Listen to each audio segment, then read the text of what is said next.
let's see. Chapter 13 was about right action, which this was the short one, right? Yeah, this one was the shorter one. I think this was. I read this one like several weeks back when we were originally going to, and then nobody got through it. Uh, it was pretty straightforward, if I remember correctly. Just very, I didn't really have a lot of highlights in it because it seemed just like, yep, that's what it is. There weren't a lot of The things I highlighted were very much just reinforcing what I feel like I know on some level, which is the and importance of mindfulness and mhm. the cultivation of loving kindness. Yeah, there's a One lot of reiterating the previous chapters as well, right? one point I stumbled across a bit was right on this page where he says not to kill. Well, can't really eat without killing, even if you are a vegan. So that's a bit too lofty of a goal, I find.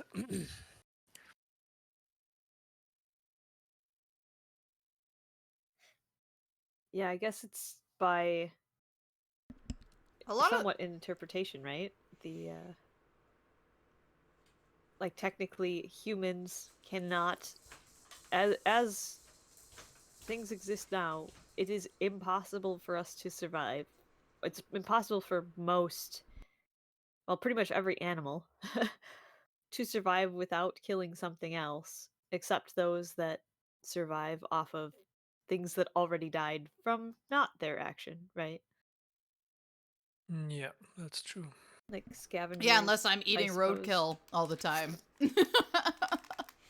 which someone else Delish. has killed, right? Like, I mean, I think that ultimately with these sorts of rules and ideas, especially in our modern world, the best you can do is like shoot for the moon and land amongst the stars, as the phrase goes.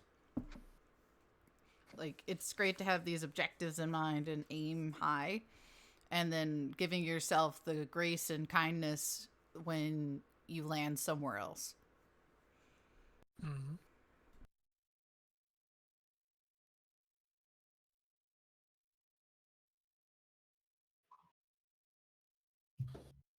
yeah, and he's talking about supporting acts of killing in the world. I suppose that too, right? We have to both understand the way that everything coexists and how one thing becomes another in the maybe that's where a lot of places they use harm instead of kill for the precepts, right?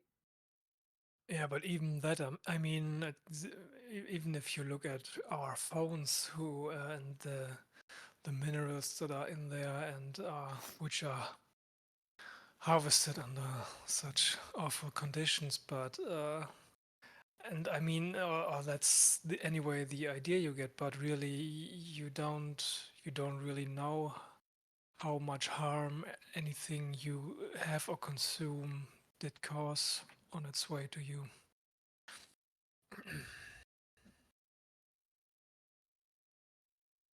So That's I also found true. this one really difficult. Which I suppose then you can go into, these are social ills. The way, there could conceivably be a way for the world to be, for society to be, for we collectively have come to a point where maybe that's not entirely possible. And it's not realistic to be like, oh, okay, well, just grow all your own food and make, make everything yourself from things that you made yourself also. It's not possible. Most people can't even do that. And even if you wanted to, doesn't always mean you have the means to do so, right? Not Mm. like so much of the world is populated and we have to learn to live with others, and sometimes maybe even an attempt to do that stuff you can cause other issues unintentionally. So I agree that it's a very complicated issue given the current condition of the world. Yeah, it's too industrialized. Like it's the killing, as we are saying, is sort of spread around and decentralized. So it's not like you personally are responsible for it, but you also are contributing to it, Yeah. even if it's unintentionally. And it's basically impossible to disentangle that unless, like you said, you go and buy directly from people that have grown it, and you don't, you know, it's a lot of work and opportunity having to meet up in the middle to be able to do that. And even then, you don't know 100%. Right. I can go buy, and we're referencing things that happened in some of our other Discord channels earlier in the week, but even if I go to the farmer and buy directly from that farmer, like I don't live on the farm. I don't know everything that they do on the farm. I Right. can't say even for sure that that is like maybe I understand okay they did it themselves and the working conditions are what they choose or whatever, but they still don't know what practices they necessarily had. Did they, they could be killing animals that go onto their property. I don't know. I'm not there to Mm-hmm. see. There are all these even then there's things that could be I guess contributing in that way too, but it doesn't the impossibility of knowing everything and all the little details I think doesn't change the like Des was saying, you aim for this anyway in the Right. ways you can, and of course we also have to balance like you can try to do everything on that one thing in that one area, you try to do everything right, but that means that often, especially the way that society exists now, that means you have to give up something, some other part. You have to neglect some other part of yourself, of your life, your family, other obligations that you have, and even then, you still can't do it perfectly. So finding that balance in the time that we have and our resources, and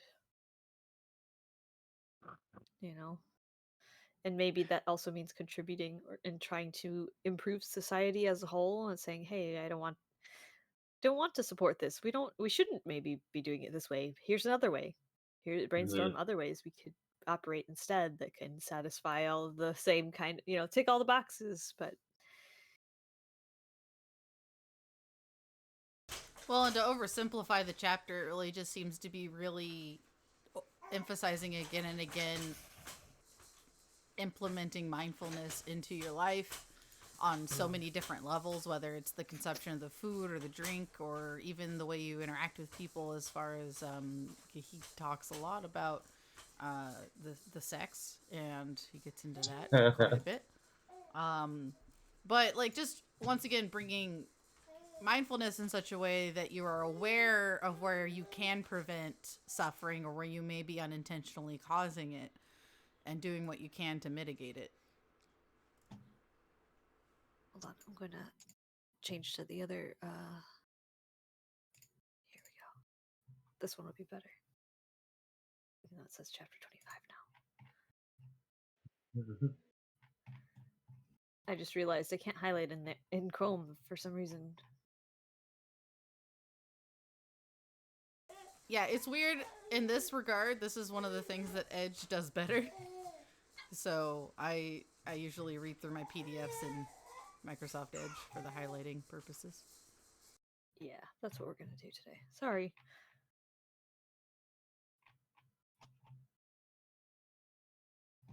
I thought that maybe this would help us in what we were just talking about on the second page.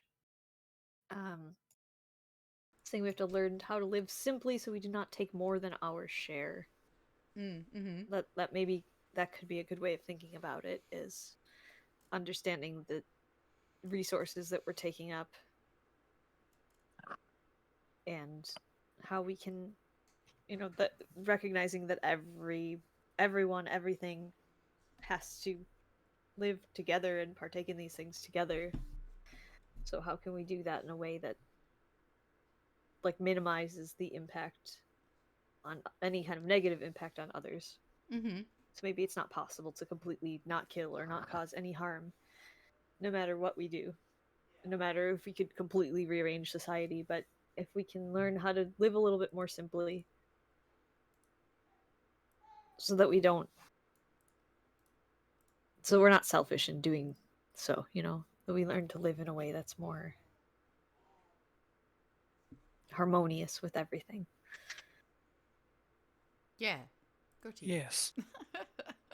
Satisfying with that, Ben? Hmm? So who's satisfied with that? Yeah, sure. Sure. No, this is eternal torment. I will say just above 5th mindfulness training, under the header, I think, so like just above that, I highlighted when you practice to help others around you at the same time you are helping yourself. I feel like that did a great job of summarizing some of the sections before it, in that it's this practice that extends out. And like you said, just mitigating where we can. Yeah, understanding what's within our power too. Mm-hmm. Sometimes easy to do. Wait, where is this?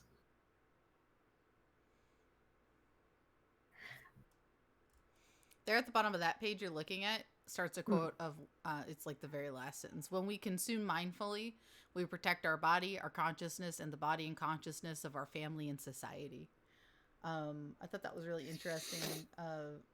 He tied that in because of, I believe, the anecdote about the mother's wine drinking, right? Yeah. And just to demonstrate to her that her habits are not just something that affects her personally, but something that you're showcasing to others in many ways, right? I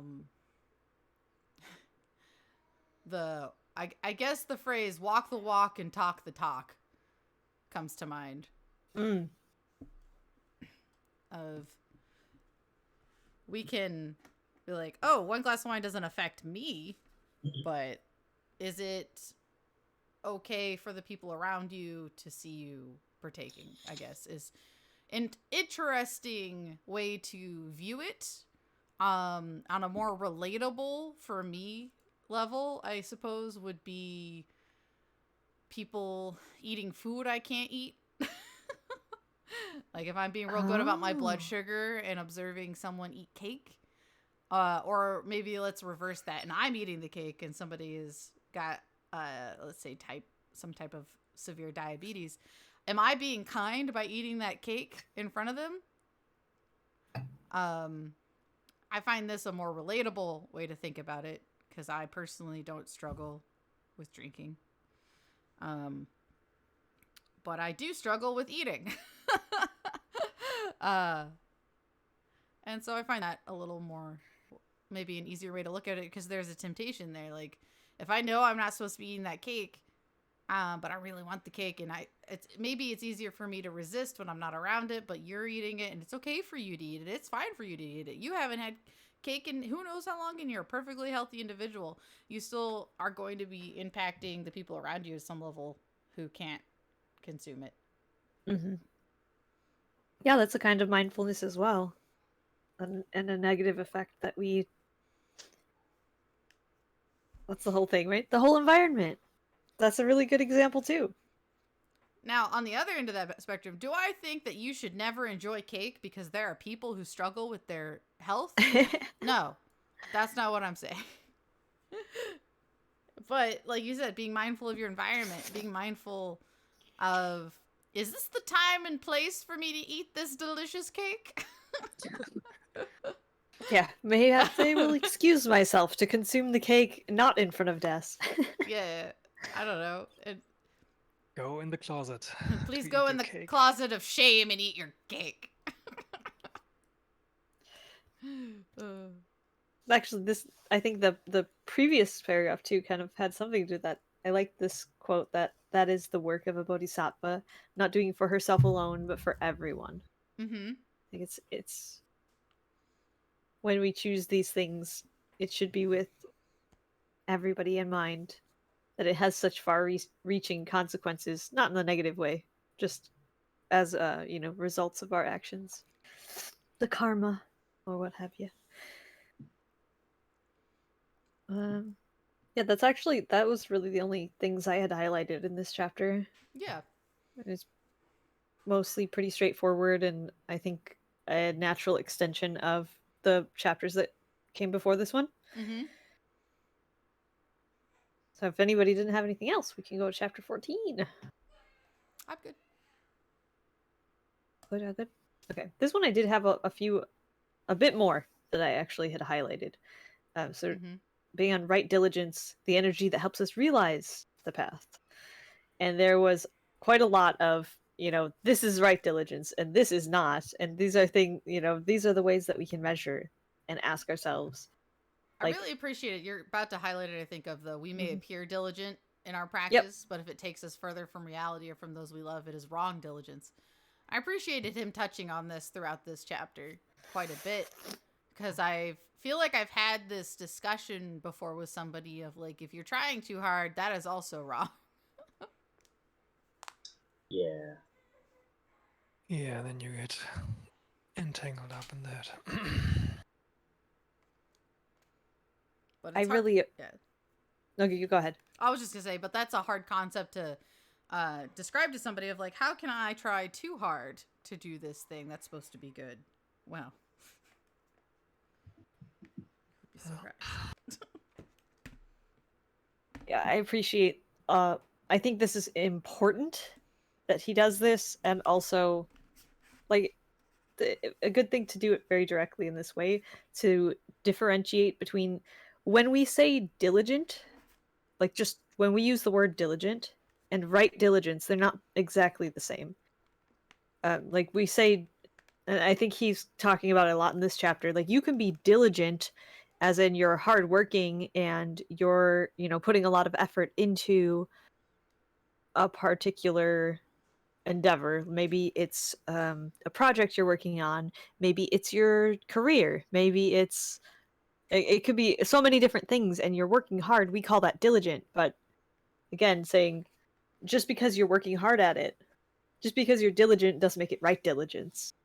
Mm-hmm. Right. And that right diligence is something else. And here, okay, let's flesh that out for you. And that's what this chapter is.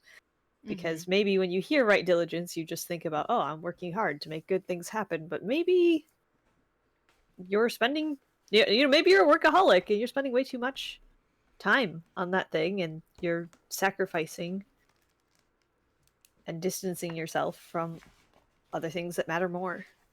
And that could be diligence. But is it right diligence? And that, again, if we're causing our body and mind to suffer, that's not right diligence either. That's again doing, yeah, like you said, that's working too hard, doing it too hard Mm-hmm. makes it that maybe you don't actually understand. It's not because we practice hard that we can say that we are practicing right diligence. So I really like that he's very specific about this. Yeah. Let's see what else there was. I think you passed it. It's just yeah, it's on this page. I really liked this anecdote. I hadn't heard it before, where the guy's like sitting so hard, and his teacher comes up and starts polishing the tile, and he's like, "Oh, what are you doing? Making a mirror. How can you turn a tile into a mirror? How can you become a Buddha by sitting?" And I thought that was I don't know. That was just a delightful anecdote, and a bit of a flip on the head on, I think, what we consider necessary to become a Buddha. I don't know. Anyway. Yeah, I thought that was a kind of silly little story. I liked Especially it. because, like, maybe you could make a tile into a mirror if you did it a really, really, really, really, really long time, but also maybe not. It is not the most efficient way to acquire a mirror. Right. And it may or may not even lead to what you're trying to accomplish in the the end anyway, but yeah. Fun little stories. Uh, okay, which page are I'm trying to sync up with my tablet here. So,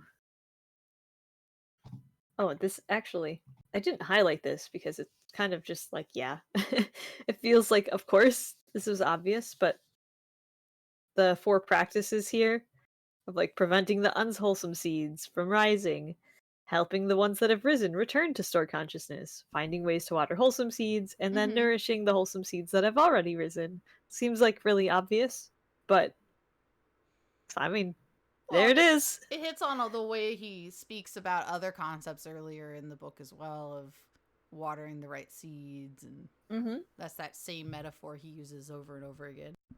Right.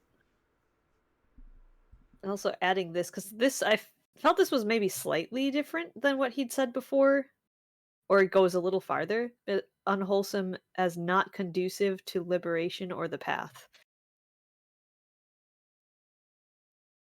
So again, it kind of expanding the idea of maybe what we usually think of unwholesome things, and that this could bring into, like, this could encompass maybe some things that we don't necessarily think of as bad. I like to Or think that of it like a maybe Venn diagram.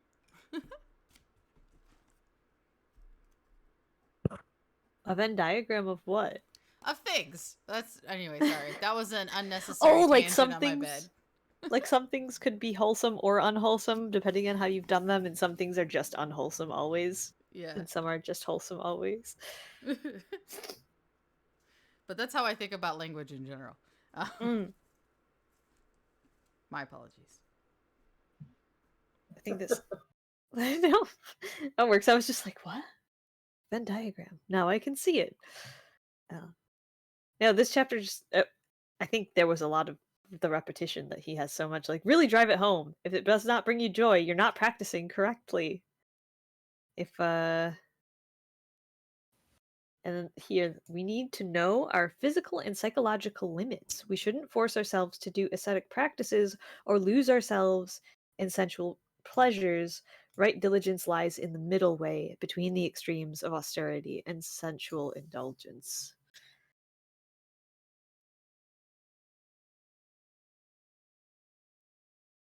I can imagine this being something that maybe made him not always popular among some other schools of Buddhism, possibly. But it's a good reminder. Like, for me personally, I think this is a reminder I need to know your physical and psychological limits, and not to force yourself, not just in the sense of like for meditation, or these some other examples that he'd had in this chapter were sitting too hard, but just in general. Yeah. It's easy to say, okay, we gotta work hard, like we have to hustle. And sometimes you need to also rest or know when to stop so that you haven't overdone it, so that you can be more consistent. And that's definitely a reminder that I need, and still trying to find, where that is, so that I can navigate in my own life between extremes, because Well, I I think when often feel like I'm following going this back and sort forth. of path, it's really easy to believe that you need to be some kind of yes man. That you have to always be saying yes to everything that everyone asks you, and always, always, always giving. I think that's a really easy, slippery slope to get into, because that's what we associate with this sort of path, is this unending giving nature. And being able to recognize when you've hit a limit and need to say no is really important to your psychological and your physical health. Yeah.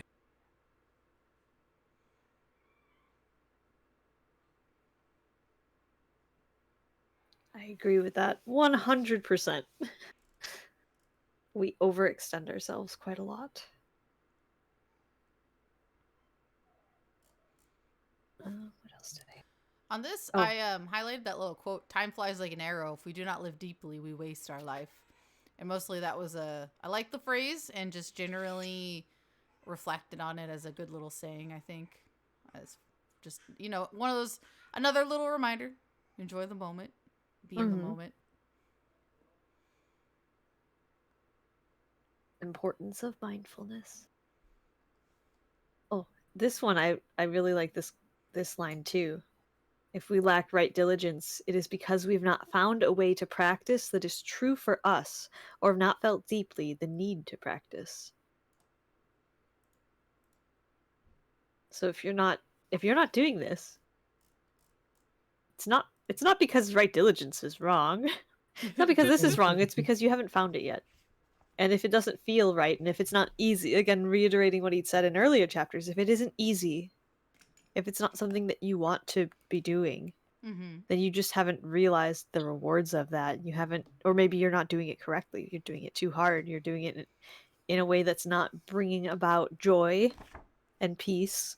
And once you feel those things, you will want to do it.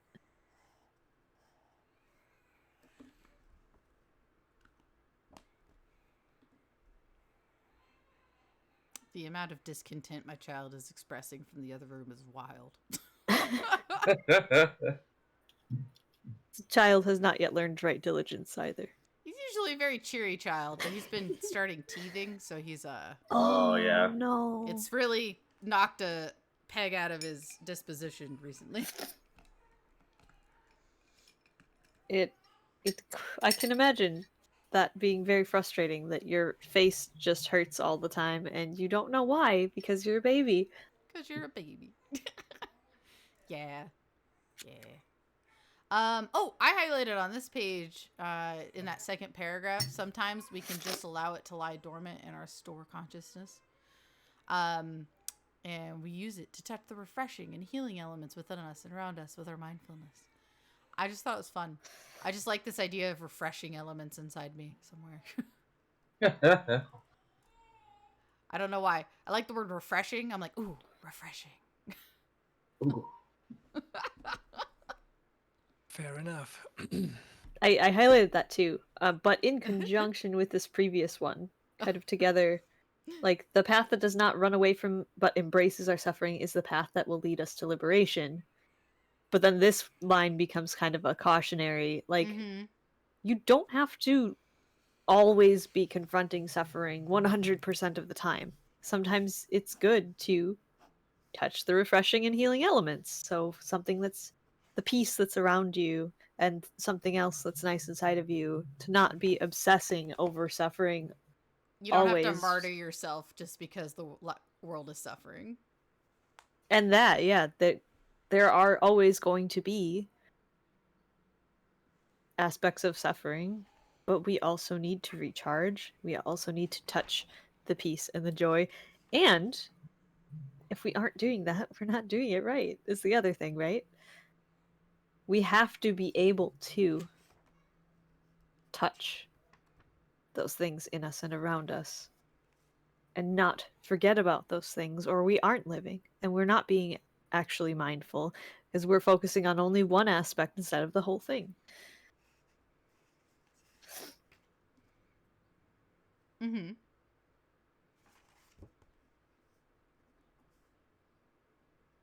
Our job is to help the unwholesome seeds sleep peacefully and be transformed at the base.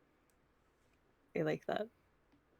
Kind of cute image almost. Help them sleep peacefully. I will say this chapter ended up saying something about Sangha that really made me think about some stuff. Yeah, what really made me think about was the way he said that Sangha should be creating a field of mindful energy. And it's not necessarily something we have to get into deep, but I was thinking about, like, well, how do you facilitate that sort of space? How do we make this online space a more energizing place for those seeking help with mindfulness? So that was something important to me to highlight.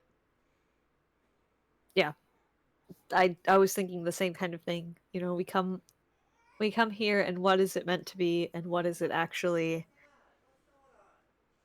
and how, and I don't know that I really know the answer of how do you facilitate that space, because you know the closest thing I've seen that seems effective is if you are doing it, other people who have the intention Mm-hmm. as well will naturally be reminded that they should be doing it too. They will see examples, like positive examples of how to do it and adopt that. And the more, especially here where we're talking about it actively and considering how to go about things, it should naturally come out of it. but I it can also be yeah. different or I think one of my difficult. struggles also is understanding how does one do this without how do you demonstrate it to somebody in a space like this without also playing the virtue signaling game?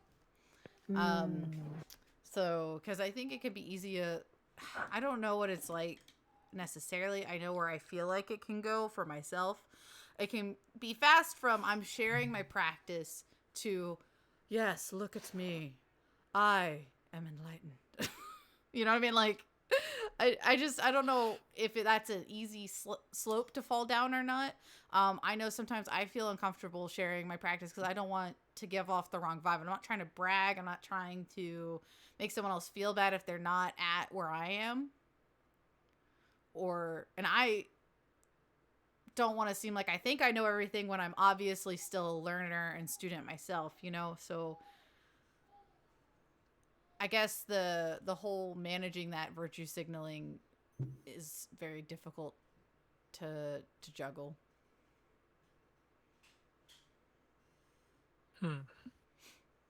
But isn't a big part of virtue signaling the intention there too? So normally we use that term to refer to somebody who wants to be like, look at me, I'm a great person, often on, say Twitter or something, where somebody did something bad and they want to be like, oh, well, I'm calling out that bad thing that they did. So, I'm one of the good ones.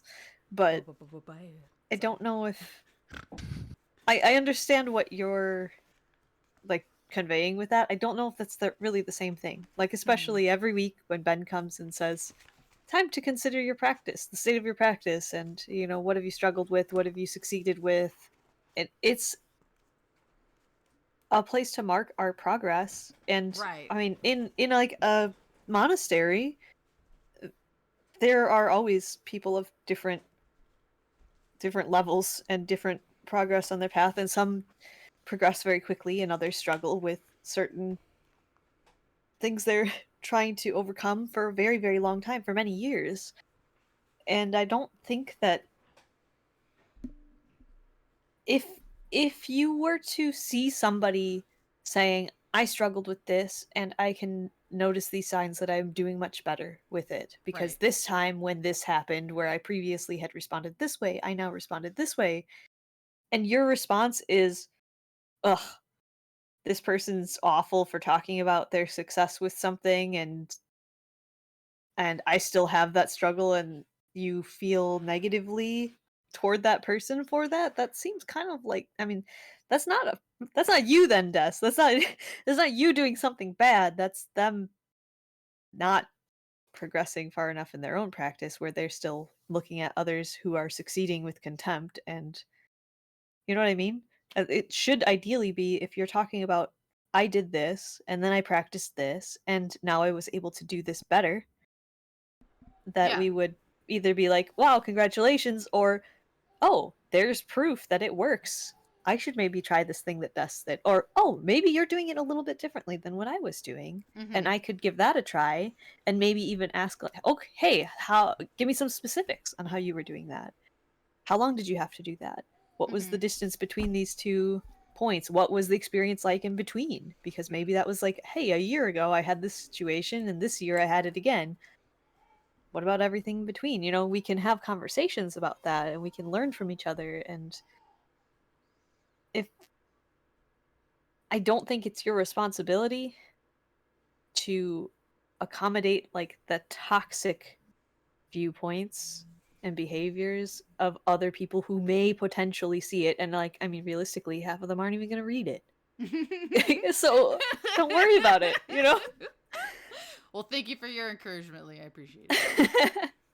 I think it's a good thing if you want to share something and you've been doing well or haven't.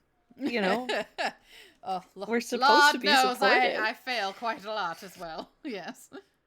Yeah, that's basically my approach as well. So when I post the stuff, I have the hope that maybe it'll help someone or give someone an insight they might not have had themselves.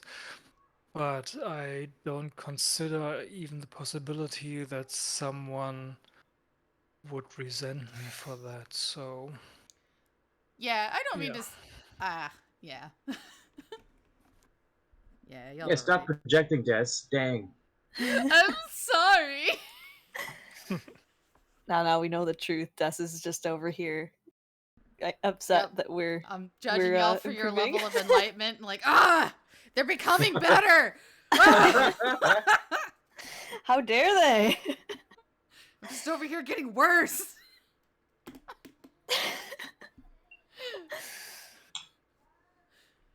How can I Oh, sabotage them? So I reach enlightenment first. Yeah, Oh my it's a God. race. We laugh as a funny way to see it, but I'm sure somebody thinks like that. I don't know. Yeah. They'll They never be- get there. They're dooming themselves with that, but you know. If I let them become enlightened first, I'll have failed. Oh my God.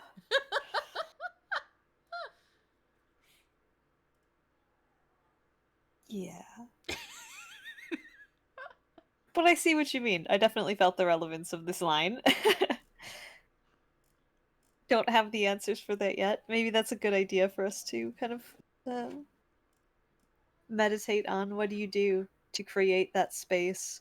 And I think that is a lot easier in person, right? Yeah. You can sometimes like observe someone being peaceful and calm and smiling and how they move and respond to the world. Where online, if you're doing that, maybe you're just not saying anything, right? Somebody's Mhm. doing something, you're saying something, and they're not seeing it correctly, they're not using the right speech, and you may see that and just go, I'm recognizing that they're, going through something, and I'll just leave it. Maybe even that it's not beneficial to have a conversation or have that particular conversation with that person at that time because they're agitated or whatever Yeah. their mental state is, or whatever the state of their practice, where you can go, well, I see that what I have to offer, this person isn't ready to receive, so I should just not say anything. But then you don't say anything in an online space, it's not the same. So I guess we all have to be on the same page as far as, when somebody does say something, that they took the time out to contribute that and, be able to actually have conversations with one another in a more productive way. Mhm. Yeah. Go team. Yeah. Do we do 15? 15. We did 15 today too, right? Yeah, you said we were gonna do 15. I read Okay. 15. Yay! I also read 15. Same. I. Sorry. Y'all out here reading. Yeah, we're better than you, Max. I know. Yeah. No, Max comes with insight without having read it. That's good too. Isn't that fancy? Fancy. Let's see. This one, I read it in two parts, and I also can't keep them. I'm like, oh, this is the same chapter? Okay, yes. Let's see, what did I highlight here? That there are two kinds of concentration, active and selective. The Ooh. active concentration dwells on what's happening in the present moment as it changes, so being very aware, and they had this poem Right. about, specific events, and as the one thing passes, you don't think about that. You're just focusing on what's happening now, like the lake that reflects the clouds after the bird has gone. And that image, that was kind of a good image too. He has a lot of good imagery. He does. But saying, okay, so a bird flies over the lake and it reflects the bird, and then when the bird is gone, it doesn't keep reflecting the bird, it just reflects the clouds or the empty sky or whatever. And I that did really our mind should be like appreciate that. this division between active and selective because I hadn't really thought about it before when reading this. Because I think it's really easy. Because for me, I almost would have only thought active concentration was like I wouldn't have even thought to name another sort. Where you're like, all right, I'm gonna stay in the present moment. That's the only kind of mindfulness. Let's go. And so having this brought to my awareness was interesting. Yeah, and he does bring up too, we still, even when we're practicing selective concentration, we know that the sky and the bird are there, but our attention is focused on our objects. So we still can be mindful of what's happening around, but sometimes there may be a certain issue that needs our attention that requires you to consider it in greater detail or Mm-hmm. depth, and to sit there and think about that situation while also being aware that you are in a physical place and there are things going on around you, that we can do both of those things. But yeah, I think you're right. A lot of times when people talk about meditation or mindfulness, it doesn't accommodate that, does Mm-hmm. it? As somebody who recently drove for 12 hours in a row, when we are driving, the lives of the passengers in our car depend on our concentration. Yes, I'm very aware.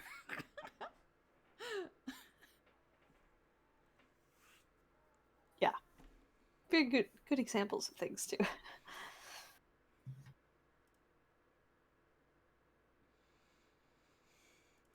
Oh, I also highlighted this. So we don't use concentration to run away from our suffering. We concentrate to make ourselves deeply present. Mm-hmm. And that people can also see. When you've made that, people can see it. People see your stability and stillness. Sustained concentration comes naturally and gives rise to insight. If you're living each moment deeply, I think one of the most it gives bittersweet rise. moments where I realize how much progress I've managed to make in my life is in these moments when people who have also been through trauma talk about how disconnected they are from their emotions. And so, where he says we don't use it to run away from our suffering, I think about how frequently people who've had a form of trauma and have like some form of PTSD often will refer to the emotions as something they suppress or they push away or they dial down, right? It's all about controlling it or locking it away. And he goes into, we make ourselves deeply present. And I very appreciative to say that going on this path has helped me connect with my emotions in a way that I had previously not because of my trauma. And so, just as a note, sorry. No, Yeah, I like absolutely. that. I think that's a great addition. We didn't really talk. That's definitely, like, I've seen that a lot too, with people, and actually personally, with some trauma that I had experienced. And that's actually a really good way of tracking things, right? You could go, okay, at this point I wasn't able to do this, or I behaved in this way, I responded in this way, I felt this way, and now, or at this other point in time, it was like this, and now it's like this. And it's kind of strange with trauma too, where even as you process through it, sometimes you can kind of, sometimes the progress doesn't look so linear, Yeah. right? So one day it might affect you greatly, another day it doesn't affect you as much, but it's like the overall how you're able to think about it and how you respond, and also recognizing, I think, the way the body's response and the mind's response are connected, but they're Mm-hmm. not identical, right? So there have been times when I would have a thought related to the trauma, and I could have like a physical reaction, and I could catch that thought and say, "Oh, I'm understanding that this isn't happening." Like, I had experienced paranoia as a result of this. And there would be times where I can say, like, consciously, I know that my mind is running away with itself, and there's no Mm-hmm. proof that this is going on right now, and I can, do these things to reassure myself that that's not true. And yet there will always be in the back of my mind, or like, I have that feeling that it's still happening, even as much as I can try to convince myself that physically I'm checking all of these things and can know that that's not what's going on. but there's like a seed of doubt or something, Right. right? But then at least being aware that, well, my body's having this response because of what I've been through, and I have the power to think, to recognize what I'm thinking and address those thoughts and kind of use reasoning or like logically this makes a lot more sense, and sort of talk myself down from that, and it doesn't necessarily completely erase that physical aspect, and it still takes time to calm down from it and all of that, but that you can, if you can first control one thing, then you can eventually, like now I can do a lot better, and the physical part is much more manageable, and I don't have that panic from things that aren't actually happening, Right. and it just develops in that way. It's connected but not the same. Yeah. Mm-hmm.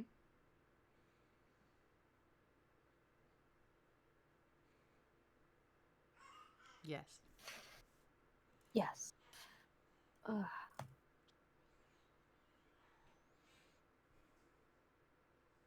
Did anybody highlight anything in the next few pages here? I did not, but I think that it was more because of when I read it, I was kind of sleepy.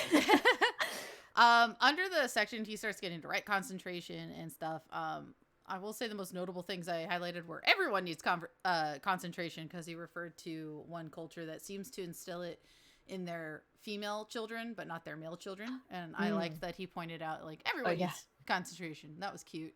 But then underneath the next page where it says formless concentrations, yeah. that he was just generally talking about how that insight gives us a liberation as we understand the suffering further. And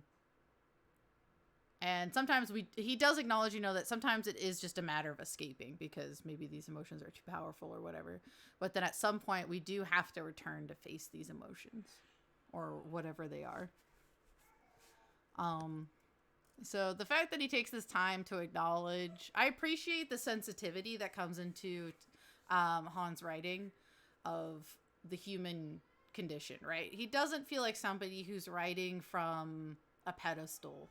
He feels like somebody who really understands the nuances of what it means to be somebody who's alive right now. So I appreciate his acknowledgement of that struggle.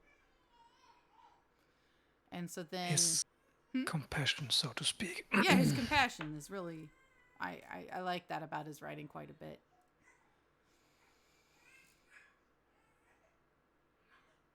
And then he just You continue. I was just gonna say, then he just seems to really hit things that are kind of reiterations of things that either he's gone through before, or we have likely read in other texts of, like, according to the teachings of the Buddha, nothing has a separate self, and you begin to see the impermanent non-self and inner being of nature in the phenomenal world.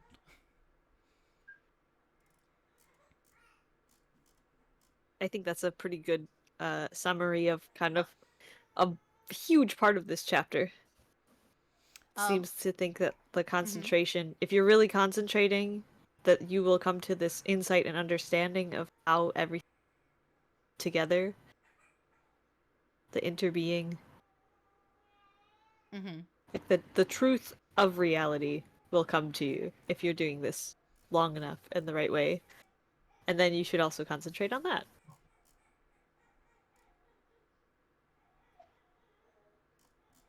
I feel like that's something easily forgotten.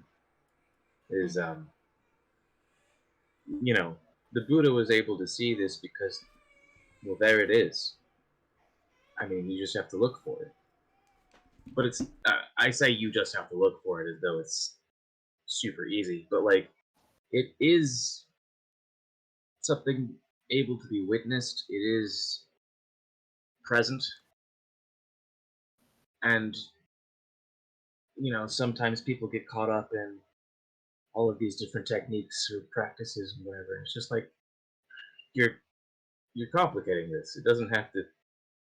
Just calm down, concentrate, let your mind calm down, and it will become self-evident.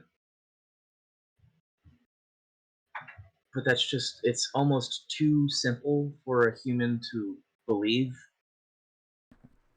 Yeah. How can it be that easy? Right. Surely not. There must be more to it. You know, like I don't know. I find that fascinating that that people are almost unwilling to take that at face value.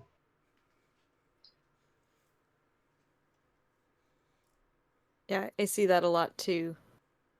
When people have, and I'll say, in this book alone, there are references to so many lists of things, right? Right. Oh, there's Yeah. the 18 such and such, the 7 such, 5, like there's so many of them. But then if you actually go and read, they're like, oh, that's not complicated actually. Right. They sound complicated when we list it out that way, but if it's just like, ah, yes, the senses, taste, smell, touch, like, yeah, and I mean, Buddhists love their lists, but also like humans, in a way, sort of crave this itemized, structured path, which I suppose you could, Buddhists have done this, make all of these different things that you could look at, and memorize, and whatever. But then once you get to a certain point, you realize I don't need to memorize all of this. I don't. It's useful, I guess, but like it's not necessary. You know? but is it useful, right? So you're saying, and from once you get to a certain point, the utility wanes. I Right. think that maybe the biggest thing is some people come from living that way already, and when you have it presented, something that's maybe a little, it makes it easier to study it and understand it. You can just see these things without having to do that, without doing it in that structure, right? There's so many different approaches to the same thing, Mm-hmm. and people are coming from different cultural backgrounds and different educational backgrounds and different experiences and have to work through a lot of different things. But for some people, that's the path that helps them get there, and for somebody else, they don't need it. It may not be, for you, it's not useful. You don't need it. You already It was saw useful. it, right? It was useful, but But it's for you not now. now, yeah, It's like now. the canoe. You don't carry it once you cross the river, you know? But you need it to get across the river. Mm-hmm. Hmm.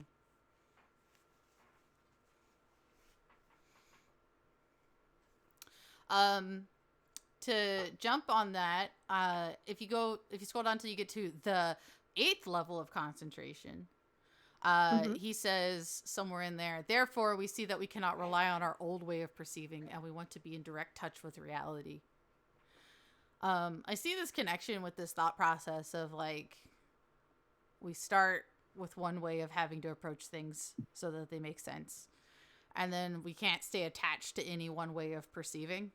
We have to mold and adapt as, maybe new truths or new level of understanding gets into our minds. Just that's the connection I see with what Max was saying. Sorry. Mm-hmm. I mean, yeah. I mean, honestly, like the practice is it changes, right? Because your understanding of it changes.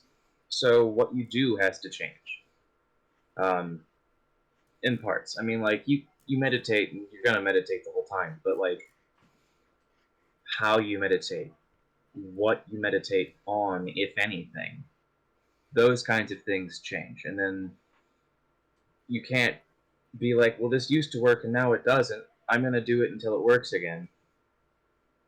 That just doesn't follow. Mm-hmm.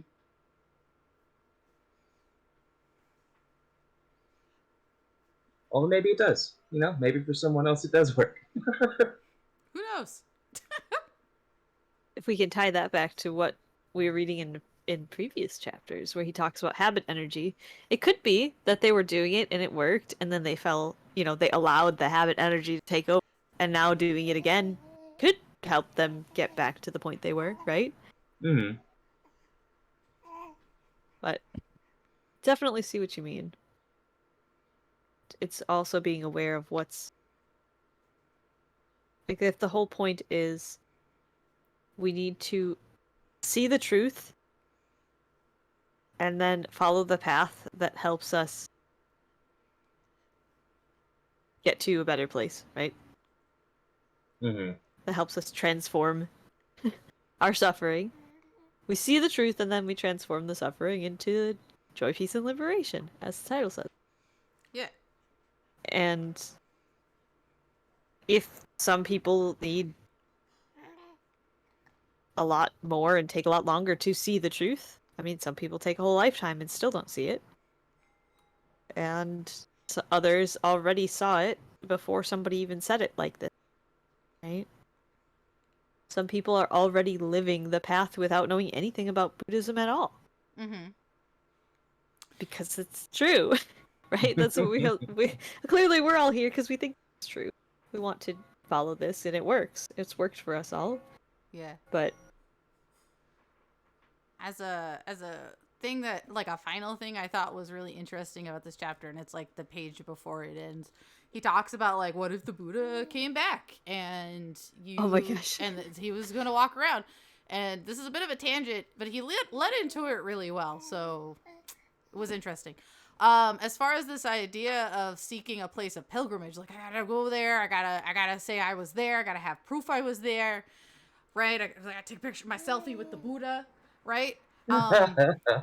And the point he makes was really it was really interesting to me, because it's one I think about sometimes when my in-laws travel. I have some in-laws who've been well-to-do in life, and so they've had the opportunity in retirement to travel quite a bit.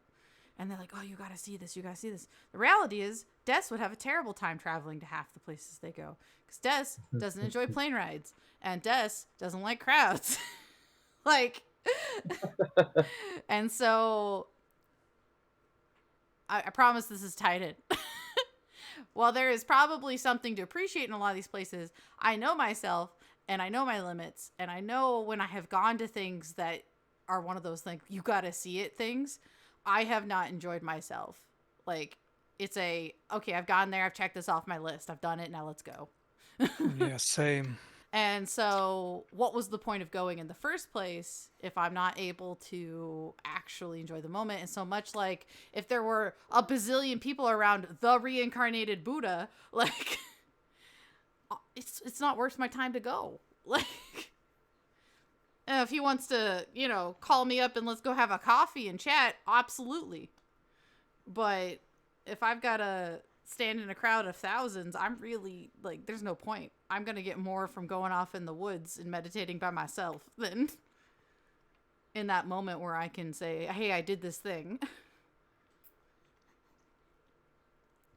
And I think where I was going with that is, as he says, this place of pilgrimage, but unable to be in the here and the now. And I, over the years, have had to let go of some of those ideas and those expectations. And I think sometimes, even on a smaller scale, we can get these ideas going, right? Like, I have to go to a Sangha retreat. I have to do XYZ. You know what I mean?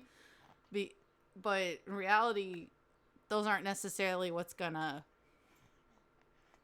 get you going further on the path, right? Like, they may be ultimately meaningless.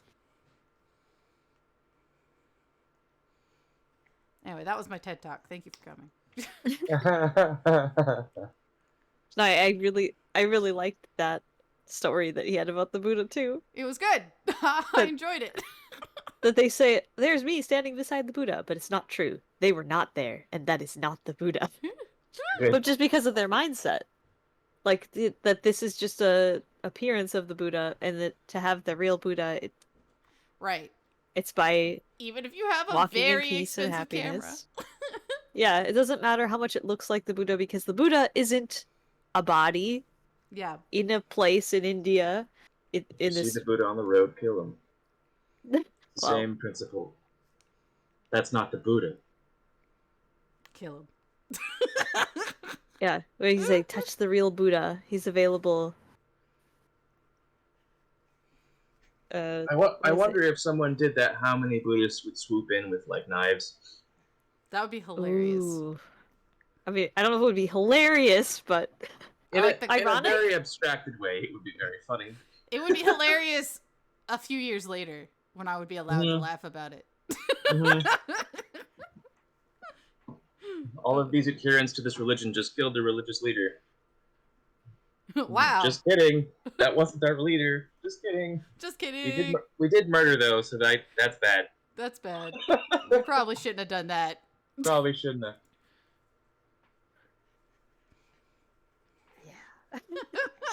There was one last thing in this chapter that I guess it's related to that because it's in the same, but this another imagery that we have where he said, when you touch the ultimate dimension, you walk with the Buddha.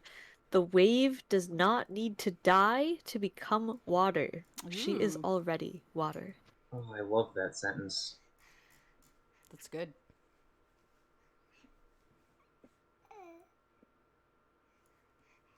And maybe that's something we can kind of keep in mind always, right? Yeah. Oh, go ahead, Samsara Ben. is nirvana. No, that was my baby. Wow. Your baby is also nirvana. Yeah. Clearly, we chose the wrong name.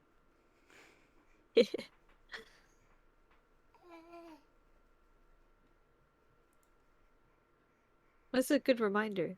Like he says, and I can't remember if it was in this book or in a different book or Dharma talk maybe, but he talks a lot about like touching the Buddha within your, like all of us have the seed of the Buddha. Mm-hmm. All of us have this thing inside of us, and we just need to discover it and understand how to nurture it and bring that out to help grow that seed in ourselves and water the seed in others.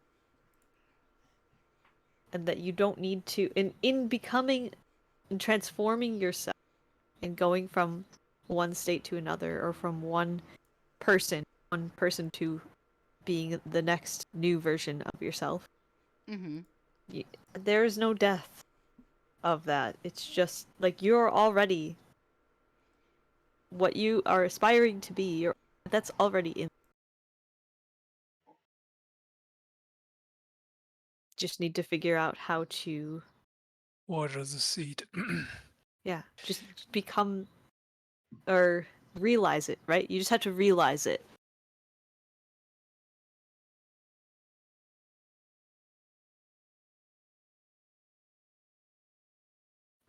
Yeah. What a powerful way to end the chapter. Go team. Oh, Yeah.